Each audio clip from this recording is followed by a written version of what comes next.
अस्सलाम वालेकुम नाज़रीन, मैं हूं अब्दुर्रहमान निकाह के प्लेटफॉर्म से। नाज़रीन, जैसा कि आपको मालूम है, निकाह का प्लेटफॉर्म एक रिश्तों का प्लेटफॉर्म है। यहाँ पर हमारे पास बहुत से लोग रिश्तों की गर्ज से आते हैं और सम टाइम कुछ ऐसे लोग भी आते हैं जिनकी लाइफ स्टोरी हम कैमरे के सामने लाते हैं, जो काफ़ी परेशान होते हैं। मेरे साथ एक खातून मौजूद है जिनसे हम इनकी लाइफ स्टोरी पूछेंगे और इनसे रिश्ते के बारे में पूछेंगे कि रिश्ता करना चाहती हैं, अगर चाहती हैं तो किस तरह का करना चाहती हैं। जी अस्सलाम वालेकुम। जी वालेकुम सलाम। आपका नाम मिस? फ़ाइज़ा असगर। फ़ाइज़ा असगर। फ़ाइज़ा असगर, कहाँ से आई हैं आप? मैं आज़ादी चौक से आई हूँ। आज़ादी चौक से।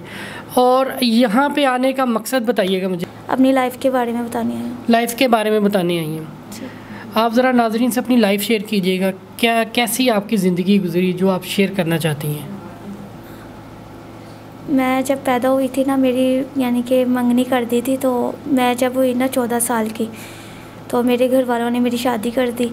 तो शादी के करने के बाद मेरे यानी कि जो शौहर थे वो मुझसे तकरीबन 12-14 साल बड़े थे। मेरे घर वालों को कोई इशू नहीं था, ना मुझे कोई इशू था। लेकिन मैं 14 साल की उम्र में आपकी शादी हुई? जी। छोटी थी उस वक्त आप? जी जी। के बाद यानी कि मैंने ना, मुझे उनका बोल चाल सहन कुछ भी नहीं आता था, लेकिन मैंने उनका सारा कुछ सीखा। और वो मेरा बड़ा मजाक उड़ाते थे कि ये ज़्यादा ही नकचिरी है ये वो, लेकिन मैं उनके रंग में रंग गई। तो फिर बाद में आपका बोलचाल किस तरह डिफरेंट था उनसे? मुझे ना पंजाबी नहीं आती थी और वो पंजाबी बोलते थे। आप कौन सी ज़बान बोलती थी? मैं उर्दू बोलती थी। उर्दू बोलती थी आप? उर्दू स्पीकिंग थे? जी जी। अच्छा। मुझे पंजाबी नहीं आती थी। वो फिर मजाक। तो वो घर वालों ने किस तरह शादी की आपकी? कोई जानने वाले थे? कौन थे आपके? क्या लगते थे? मेरी सकी फुप्पो थी। सकी फुप्पो थी? जी जी। अच्छा, सकी फुप्पो थी, लेकिन वो पंजाबी बोलते थे। फुप्पो की शादी फिर वो जो पंजाबी लोग थे उनके घर हुई थी, ये सूरत हाल है? हाँ जी। इसी तरह ही है? गाँव में हुई थी उनकी। गाँव में हुई थी, वो पंजाबी बोलते थे और आप लोग उर्दू स्पीकिंग थे? जी जी। अच्छा। तो उसके बाद यानी कि मैं उनके रंग में रंग गई। फिर आस्ता आस्ता उनके साथ कंप्रोमाइज़ करना शुरू हो गई। मेरे शौहर यहाँ लाहौर में जॉब करते थे और मैं गांव में रहती थी। तो उसके बाद यानी कि मेरे देवर जेठ मुझ बड़ा जुल्म वगैरह करते थे। अच्छा, देवर जेठ जुल्म करते थे? शौहर नहीं करता था? वो भी करते थे। मतलब सभी जुल्म करते थे? जी। वो आते थे एक माह बाद, और जब आते थे आते ही मुझे मारना शुरू करते थे। ना मेरे हाथ का पानी पीते थे, ना खाना खाते थे। क्यों इतनी नफरत क्यों करते थे वो आपसे? घर वाले सिखाते थे, कान भर देते थे, या जो भी था वो मुझसे बात ही नहीं शेयर करते थे। तो शौहर आपका आपसे कितने साल बड़ा था? 14 साल बड़ा? 12 साल? 12 साल। 12 साल बड़ा, मतलब उस वक्त आप 14 की थी तो वो 26 के थे। जी जी। तो वो तो अच्छे खासे सूझ समझ रखने वाले बंदे थे, मतलब एक जवान बंदा था, उसको सारा समझ थी। वो बच्चे तो थे नहीं वो। हाँ जी बिल्कुल। लेकिन फिर भी उन्होंने यानी कि मार कुटाई करना, जुल्म वगैरह बहुत ज़्यादा करते थे। फिर बाद में मेरा बेटा होने वाला हो गया, तकरीबन 2-2.5 साल बाद बेटा मेरा पैदा हुआ। पहले तो वो मुझे छोड़ के कहीं और शादी कर रहे थे, तो कि ये माँ ही नहीं बन सकती। फिर बाद में जब मैं बनी हूँ तो फिर भी उन्होंने यानी कि उनके जुल्म में, उनके बोलचाल में कोई फ़र्क नहीं पड़ा। तो फिर आस्ता आस्ता जब मेरा बेटा पैदा हुआ, उन्होंने बहुत मारना शुरू कर दिया, जुल्म करना शुरू। बजाय इसके कि आपकी लाइफ अच्छी होती, वो जुल्म करना शुरू हो गया। बिल्कुल। कि उनको ये हो गया था कि अब ये इधर ही रहेगी, अब कहीं भी नहीं जाएगी। पहले मैं कह देती थी मैंने चले जाना जब वो मारते थे, लेकिन जब बच्चा पैदा हुआ मैंने एक दफ़ा भी नहीं कहा कि मैंने जाना है। फिर आस्ता आस्ता मेरे देवर जेठ जो है ना, वो गलत हरकतें करना। मेरा देवर जो छोटा था मुझसे सबसे, वो बहुत गलत हरकतें करता था। तो फिर बाद में मैंने अपनी शौहर से शेयर किया। मैंने कहा ऐसे ना तुम्हारा भाई मेरे साथ गलत हरकतें कर रहा है। तो वो कहता है तुम ना भाइयों भाइयों में लड़ाई करवाना चाहती हो। अच्छा, मेरी एक बात सुने, इस दौरान ये 2-3 साल का जो पीरियड गुजरा, हाँ जी, इसमें आपने अपने पेरेंट्स को नहीं बताया कि आप पे इतने जुल्म होते थे? मेरी वालदा भी जानते थे, मेरे वालिद भी जानते थे। मेरे वालिद कहते थे बेटा कुछ नहीं होता, घर बसाओ, घर बसाने के लिए लड़कियां बहुत कुछ करती हैं। कहते उसके बाद मेरी अम्मी रोना शुरू हो जाती थी। मेरी अम्मी कहती थी बेटा मैं नहीं चाहती कि तेरे अब्बू दे अगे मेरा ताना बने कि मेरी भैन को रोलता है, ये जो भी था। तो फिर मैं बड़ी मुश्किल से उनके साथ तकरीबन 6 साल रही हूँ। 6 साल में मैंने जितने जुल्म बर्दाश्त किए ना। उसकी क्या वजह है? घर वाले ऐसा क्यों चाहते थे? आखिर वो सिर्फ बहन का ही बेटा था ना, और तो कोई मसला नहीं था उसमें। तो मेरे अब्बू ना अपनी बहन से बहुत प्यार करते थे। मेरे अब्बू कहते थे। बहन आपसे नहीं करती थी?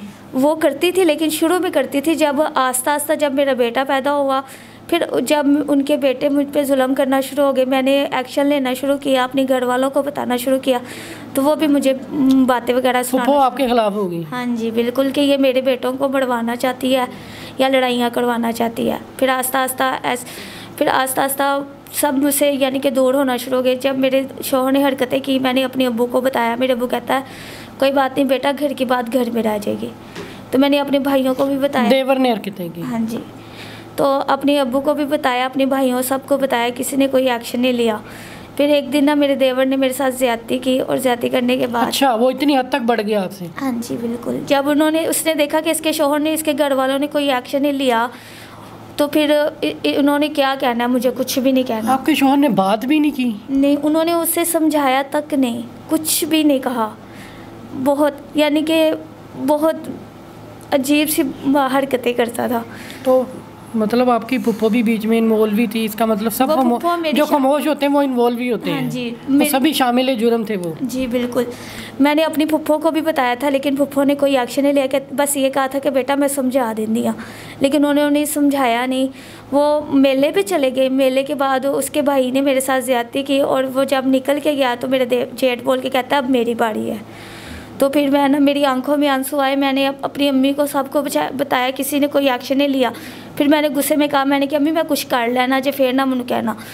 तो मेरी अम्मी ने भी नहीं कुछ कहा, अब्बू ने भी नहीं कुछ कहा। फिर मैंने ना रात को तकरीबन रात के 9-10 बजे का टाइम था। तो वहाँ वो सारे एक कमरे में बैठे हुए थे। मैंने बाहर से ताला लगाया, अपने बच्चे को उठा के वहाँ से भाग गई कि किसी तरीके इस घर से मेरी निजात हो जाए। और जब भागी, उसके कौन सा इलाका था वो? बद्दोमल्ली। ये किधर है? नारंग मंडी वाली साइड पे है। लाहौर में ही है? नहीं, ये नाड़ोवाल वाली साइड पे है। अच्छा। हाँ जी। उसके बाद मैं नहर के पास बैठी रही कि कोई गाड़ी वगैरह गुजरे, मैं उधर बैठ के अपने बच्चे को सेफ जगह पे ले जाऊँ। मुझे ये भी डर था, उन्होंने फायरिंग बहुत ज़्यादा की थी। और अच्छा, असला भी था उनके पास? हाँ जी। वो तो मुजरिम लोग थे फिर? वो चौकीदार थे ना, गवर्नमेंट चौकीदार थे, तो उनके पास असला वो घर में ही ले आते थे। तो मैं खुद बहुत घबरा गई। मुझे यही था कि मुझे गोली मार के मार ना दे, ये ना कह दे कि ये घर से भाग गई है, मेरे घर वालों को बताएं भी ना। तो फिर मैं उधर नहर के पास नीचे जगह होती है, उधर मैं छुप के बैठी रही। वो जो किनारा होता है कि या वो जो पुल के नीचे जगह होती है? पुल के साथ ही एक किनारा भी होता है ना, वहाँ पे बैठी रही हूँ नीचे। नहर बड़ी थी वो? बारहवीं नहर थी। BRB? हाँ जी। तो उधर बैठी रही। उसके बाद वहाँ से एक ट्रक गुजरा, ट्रक वाले को मैंने कहा, तो उसने फिर मुझे बिठा के लेके गया। वो वहाँ पे ना मुंजी वगैरह भर रहे थे, तो उनको मैंने कहा भाई मैंने लाहौर जाना है। तो वो कहते बैठ जाओ बेटा, हमने उधर ही जाना है। उन्होंने बिठा के मुझे दाता साहब उतारा। दाता साहब से मैं फिर तकरीबन 3 दिन दाता साहब रही। दाता साहब के बाद मैं पाकिस्तान शरीफ चले गई। मुझे यही था कि कोई देख के मुझे मार ना दे, क्योंकि मेरे घर वाले इधर ही रहते थे। तो उसके बाद आपको अपने घर वालों से भी डर लग रहा था? जी बिल्कुल। उनसे किस चीज़ का डर था?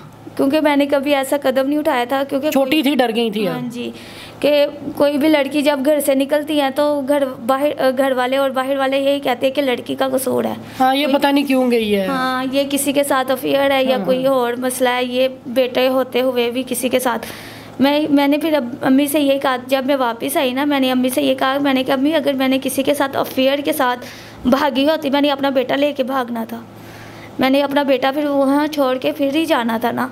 फिर वहाँ से मैं नहीं, तो आपकी वालदा ने खुद आके उन चीज़ों को नहीं देखा? आप पे इधर जुल्म हो रहा है, जो भी तशद्दुद करती हैं वो लोग। मेरी वालदा ना बहुत डरपोक है। मेरी वालदा का कोई कसूर नहीं। अक्सर हम जो लड़कियाँ होती हैं ना, कोई भी घर से भागती हैं तो यही डर होता है कि कहीं हमारे घर वाले ना मार दें या कुछ हमें कत्ल ना कर दे। वो ये नहीं समझते कि बच्ची को पूछे बच्चे का क्या कसूर है। जी। तो फिर मुझे भी यही डर लगा। मैं वहाँ से फिर पाकिस्तान शरीफ चली गई। पाकिस्तान शरीफ मैं 3 दिन रही हूँ। उधर एक औरत मुझे पूछती, नहीं आप वहाँ से लाहौर आई हैं कि पाकपतन गई हैं? पहले लाहौर आई हूँ। लाहौर दाता साहब मैं 3 दिन रही हूँ। 3 दिन के बाद मैं चली गई। किधर रही? दाता साहब के हाथे में कि बैठी रही हैं आप? दाता साहब के अंदर, वो जो हाथा है उनका, उधर रही हैं? हाँ जी, हाँ जी। 3 दिन? हाँ जी। वहीं पे सोती रही हैं? जी बिल्कुल। तो वहाँ से आगे जाने की वजह? वैसे मैंने कहा यहाँ पे मेरे घर वाले ना देख लें या कोई इशू ना बन जाए या मुझे मार ना दे, इस वजह। आप डर रही थी अंदर से? बिल्कुल। तो फिर वहाँ से फिर मैं वहाँ पे पाकिस्तान शरीफ गई। वहाँ पे मैं 3 दिन रही। उसके बाद एक औरत ने मुझे देखा, मैं रोती रहती थी क्योंकि माँ बाप को छोड़ना बहुत बड़ी हिम्मत की बात होती है। तो फिर बाद में मैंने उनसे यानी कि सारी बात, उन्होंने पूछा क्या क्यों रोती हो बेटा, काफ़ी ज़ईफ़ औरत थी। मैंने उनको सारी डिटेल बताई। मैंने कहा ऐसे ऐसे मेरे शौहर ने मेरे साथ यानी कि घर से मैं भाग आई हूँ।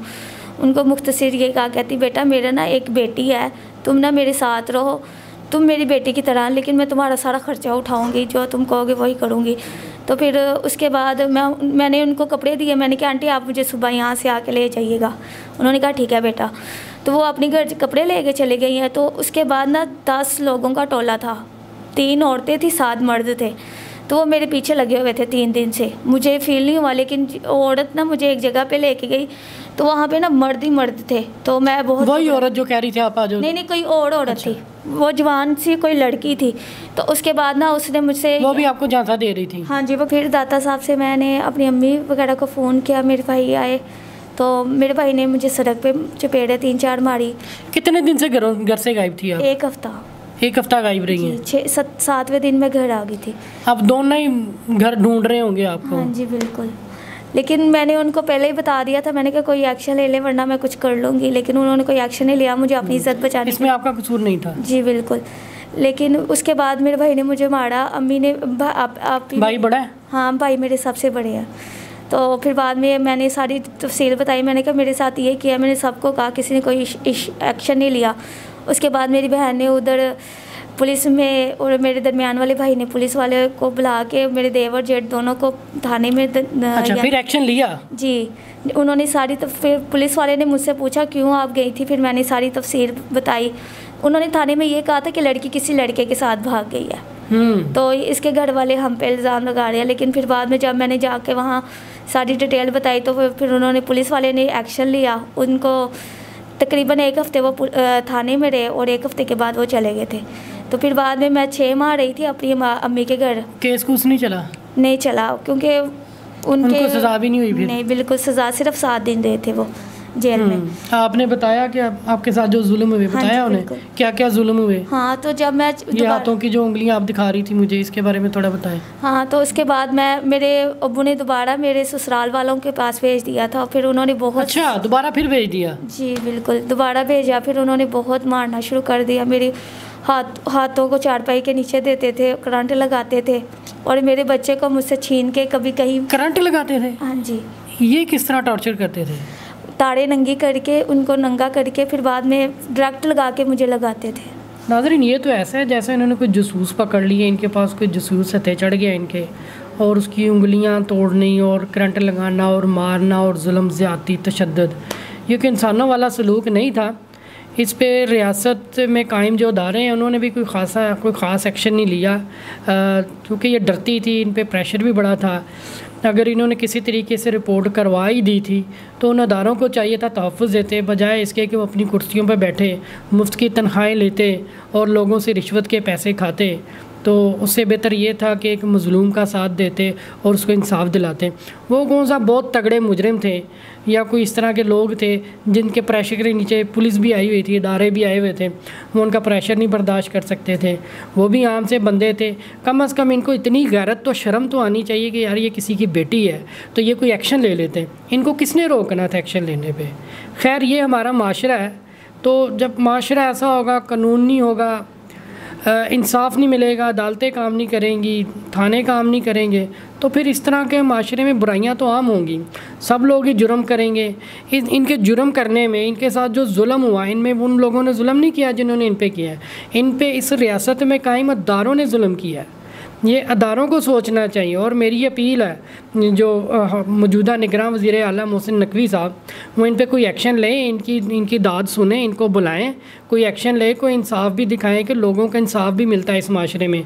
बजाय ये नहीं है कि आप वो एडमिनिस्ट्रेशन वाली जॉब कर रहे हैं, पुल और सड़कें बना रहे हैं, तो इसमें बल्ले बल्ले आपकी हो रही है, मोहसिन नकवी की स्पीड दिखा रहे हैं 24 घंटे चैनल। तो मैं आपसे यही रिक्वेस्ट करूँगा कि आप प्लीज़ एक्शन लें इन पे, और जो इसमें इन्वॉल्व है उसको पकड़ें और उनको सज़ा सुनाएं ताकि माशरे में बुराइयाँ कम हो, जुर्म कम हो। उसके बाद उन्होंने मेरे पे जुल्म वगैरह करने शुरू कर दिए। उसके थोड़े यानी कि 1 साल बाद ना मेरे शौहर को जॉब से निकाल दिया था। तो पहले मैं गांव में रहती थी और मेरे शौहर लाहौर में जॉब करते थे। फिर बाद में उन्होंने मुझे साथ ले आए यहाँ पे आके, उन्होंने उनके किसी दोस्त को मैं पसंद आ गई तो वो मुझे कहता है कि इसके साथ सो जाओ।